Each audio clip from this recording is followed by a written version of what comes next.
Hey guys, welcome back to my YouTube channel. तो ये vlog जो है मैंने रेंडमली शूट किया था अपनी माइलस्टोन 2 से पहले का था, और इसमें डेट भी देख सकते हो 10 जुलाई की है। एंड मैंने अभी तक अपलोड इसीलिए नहीं किया था क्योंकि मेरी तबीयत बहुत ज़्यादा ख़राब हो गई थी। तो मैंने ना ऐसे रेंडम क्लिप्स, रेंडम तो नहीं बोलूँगी, ऐसे दिन का ही मैंने शूट किया था। तो ये भी कुछ 10 डेट का था, तो मैंने शूट किया था। एंड इसके आगे आने वाले भी क्लिप्स वीडियोस काफ़ी इंटरेस्टिंग होने वाला है, क्योंकि मैंने बहुत पहले से रिकॉर्ड करके रखे हैं बहुत सारी क्लिप्स। लेकिन इवन तुम लोगों को पता ही है कि मेरी तबीयत बहुत ज़्यादा ही वर्स हो गई थी एंड बहुत ज़्यादा ख़राब हो गई थी। तो इसीलिए मैंने जो है एडिट नहीं कर पाई थी मैं, क्योंकि मेरे अंदर हिम्मत ही नहीं थी। मैं सुबह जितना पढ़ पाती थी, उसके बाद मैं कोचिंग जाकर आती थी एंड देन मैं सो जाती थी। मेरे को फ़ीवर वगैरह, स्टमक इन्फेक्शन वगैरह सब हो रहा था, इसीलिए मैं कुछ भी नहीं कर पाई। तो मैंने अपने माइलस्टोन के लिए पढ़ा था। मेरा माइलस्टोन का क्या रिज़ल्ट आया वो मैं सब बता देती हूँ इस वीडियो में, क्योंकि मैं नेक्स्ट वीडियो में कंटिन्यू नहीं करना चाहती इस चीज़ को लेकर कि मेरे कितने मार्क्स आए, क्या क्या हुआ, क्यों नहीं हुआ। तो देखो, सिंपली मैंने एनालाइज़ भी किया, टेस्ट भी दिया था 26 बोल रही हूँ, अभी जो ये 12 या 14 को कुछ संडे था ना, उसको मैंने टेस्ट दिया था। एंड मैंने जब दिया तो मेरे आए हैं 527, जो कि बहुत गंदे हैं, और रैंक आई है मेरी 7। ठीक है, मुझे पता है मेरी बहुत गंदी है, बट मेरी हालत भी बहुत गंदी थी, मैं नहीं परफॉर्म कर पा रही थी, वो मुझे भी पता था। एंड प्रॉब्लम पता है क्या हुआ कि फ़िज़िक्स में मैंने 122 स्कोर किए हैं, 150 बॉटनी में, 150 बायो में, एंड बाकी बचा केमिस्ट्री। तो केमिस्ट्री में मेरे 106 103 कुछ तो ऐसे हैं, मेरे को 107 समथिंग ऐसा कुछ है। तो ऐसा कुछ है, मुझे याद नहीं है, तुम कैलकुलेट कर लेना अपने हिसाब से। तो सबसे गंदा मेरा केमिस्ट्री का था, जबकि मैंने केमिस्ट्री के दोनों मॉड्यूल 2 बार लगाए थे। एंड अभी भी मैं वॉइस रिकॉर्ड करते करते मेरा गला इतना गंदा वाला दर्द हो रहा है, ऐसा लग रहा है कि चुभ रही है कुछ चीज़ गले में, क्योंकि मेरी तबीयत अभी भी ठीक नहीं हुई है एंड मेरा गला अभी भी बैठ चुका है। मुझे लग रहा है अभी तो वापस ज़ुकाम लगने वाली है। एंड प्रॉब्लम ये है, मौसम भी ऐसा हो रहा है, तो तुम लोग भी अपनी हेल्थ का ध्यान रखो। देखो, सबसे पहले सबसे क्या तुम भी नीट के लिए महंगे टेस्ट सीरीज़ और क्वेश्चन बैंक से परेशान हो? यार सही में मैं भी परेशान हूँ। तो थोड़ा सांस लो, और मैं तुम्हें जिस ऐप के बारे में बताने जा रही हूँ ना, वो सुनकर तुम्हारे रोंगटे खड़े हो जाएंगे। भाई, ये ऐप है मेडिक नीट ऐप। तुम्हें सारे टाइप की चीज़ें एक ही ऐप पर मिलेंगी, और ये ऐप इतना अमेजिंग है कि मैं अब से इसे रोज़ यूज़ करने वाली हूँ। अगर मैं तुम्हारे पूरे कंक्लूजन के साथ बताऊँ, तो सारा का सारा PCME पैक जो है, उस विथ 20,000 प्लस MCQs का बंडल आपको मिल रहा है ओनली एंड ओनली 1899 रुपीज़ में। यानी कि 1899 रुपीज़ में तुम्हें 20,000 से ज़्यादा MCQs पूरे फिज़िक्स, केमिस्ट्री, बायोलॉजी के मिल रहे हैं। तो भाई, क्यों तुम इस ऐप को यूज़ नहीं करोगे? ऑफ कोर्स यूज़ करोगे। एंड हर एक नीट एस्पिरेंट जो फ़िलहाल में जो चीज़ें अब से CBT मोड में टेस्ट देने वाला है और हमेशा अब आगे देगा, तो इसके लिए ऑफ़ कोर्स हमें एक ऐसे ऐप की ज़रूरत है जहाँ पर हमें इस चीज़ की भी प्रैक्टिस करवाई जाए। तो यहाँ पे CBT बेस्ड जो टेस्ट होते हैं उनकी भी यहाँ पे प्रिपरेशन होती है। और अगर तुम्हें विश्वास नहीं हो रहा ना, तो ऐप डाउनलोड करो और यहाँ पर जाकर फ्री चैप्टर्स अभी लाइव है, जाकर तुम यूज़ कर सकते हो, और तुम्हें पता चलेगा यूज़ करने के बाद कि कितना इम्पॉर्टेंट और कितना अफोर्डेबल और कितना यूज़फुल ऐप है ये। और अगर तुमने बिल्कुल भी क्वेश्चन प्रैक्टिस नहीं किया ना, तो तुम अभी भी अपनी तैयारी शुरू कर सकते हो इस ऐप के साथ, क्योंकि ये तुम्हारे प्रिपरेशन को बूस्ट करने में बहुत बहुत हेल्प करेगा। इवन तुम कितने टाइप के क्वेश्चंस का कितने दिन में कितने क्वेश्चन की प्रैक्टिस करते हो, और तुम्हें अपनी रैंक भी पता चलेगी कि तुम कितने बच्चों से आगे हो, कितने बच्चों से पीछे हो। तो तुम्हें एक अंदाज़ा लग जाएगा और तुम्हें एक मोटिवेशन मिलेगा कि इतने बच्चों से मैं अभी पीछे हूँ, मुझे और अपने आप को पुश करना है।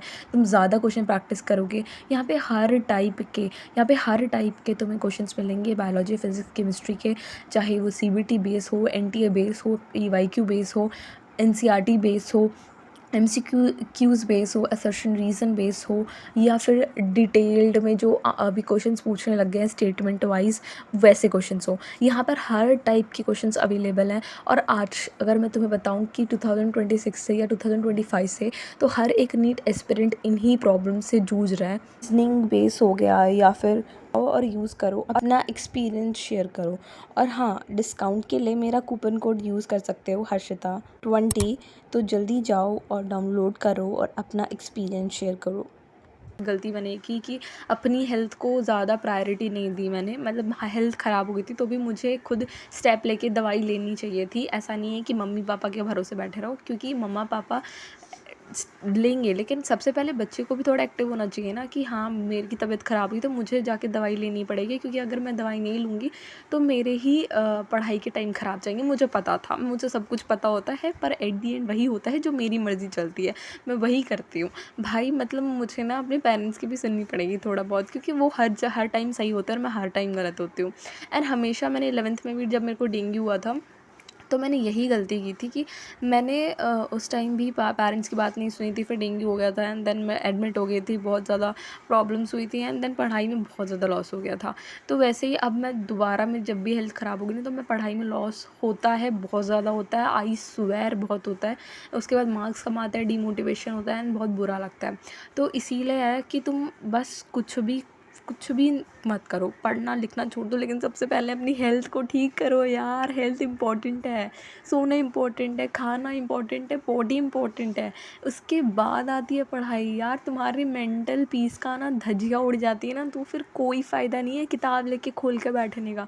तो वो इसलिए सिंपल ये है कि तुम्हारी अगर हेल्थ अच्छी नहीं है तो पहले अच्छे से ठीक हो जाओ, बॉडी को फुल्ली रेस्ट दो, क्योंकि बॉडी को भी रेस्ट चाहिए होता है।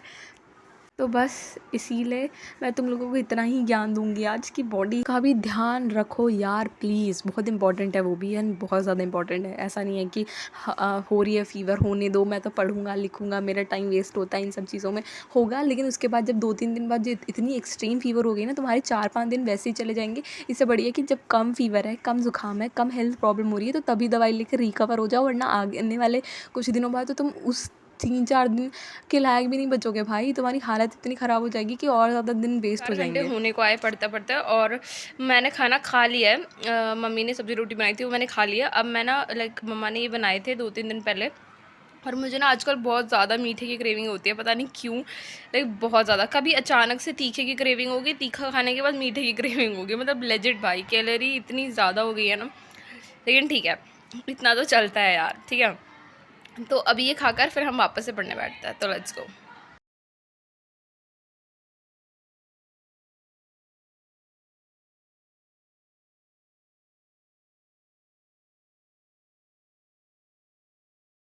तो लाइक मेरी उस टाइम तबीयत इतनी ज़्यादा ख़राब हो गई थी, तो मैं सोच लो कि एंड जब वीक था ना, मतलब ऐसा था कि 1 वीक बचा हुआ है टेस्ट के लिए, तो उस वीक में बस मुझसे फ़िज़िक्स ही ख़त्म हुई थी पर उसका एक चैप्टर, क्योंकि लाइक मैं थोड़ा करती थी।